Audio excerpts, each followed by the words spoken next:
Good morning. আজকে একটু আলোচনা করি মানুষের শখ তো কত রকমের। কেউ শপিং মলে যায়, কেউ বাজার করে,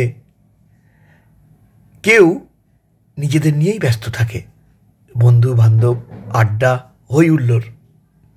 আমরা যারা পেট পেরেন্টস, আমরা কিন্তু ওদেরকে নিয়ে থাকতে ভালোবাসি।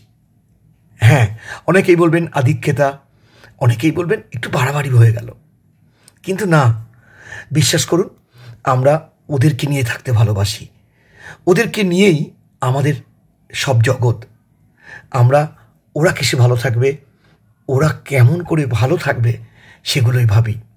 যেমন নিজেদের সন্তানদের কথা ভাবি, তেমন ওদের কথাও ভাবি। কোথাও ঘুরতে গেলে ওদেরকে নিয়ে যাই। ওদের সঙ্গে সময় কাটানোটাই আমাদের কাছে অনেকটাই বড়। তাই আপনাদের কাছে প্রশ্ন, আপনাদের কী কী শখ? যদি পারেন অবশ্যই জানাবেন।